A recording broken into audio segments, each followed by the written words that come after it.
In politics tonight, Azimio la Umoja One Kenya coalition party finds itself circling back to where it all started.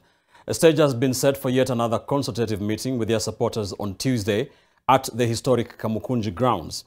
Whether or not the meeting is set to mark the end of the lull of the mass demonstrations, questions abound on whether Odinga is running out of options.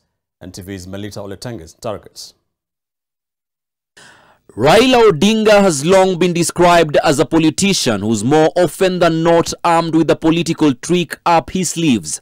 But the latest political duel between the Azimio la Umoja coalition and the Kenya Kwanza alliance on the finance bill vote has exposed him as a wounded general with severely decimate political muscle in the National Assembly. I vote no! Adagi!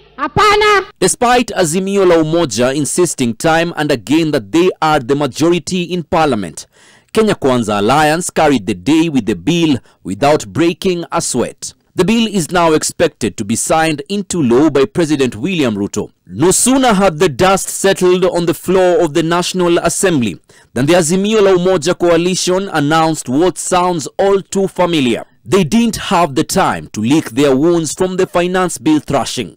We have decided to invite Kenyans to a consultation at the Kamukunji grounds next Tuesday, the 27th of June at 10 a.m., where the next course of action will be decided. The consultative meetings by Raila Odinga and the Azimio la Umoja brigade have in the past resulted in mass anti-government protests. The opposition terming the ruling regime illegitimate once again, against the backdrop of stalled bipartisan talks that were expected to reach an agreement and broker a political truce between the two sides. We will get nowhere, even with the substantive issues, that our colleagues are not negotiating in good faith. That, together with the fact that their team, in terms of the subcommittee on IBC, was not ready, has caused us to invoke our framework agreement.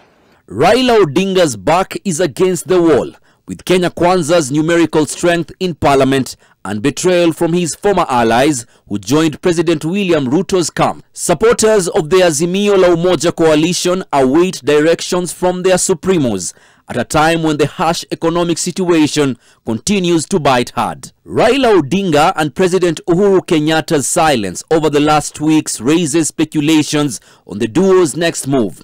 The Jubilee Party wrangles has also been a hurdle for the Azimio la Umoja coalition as the push and pull and power struggle continues to cause instability in the coalition.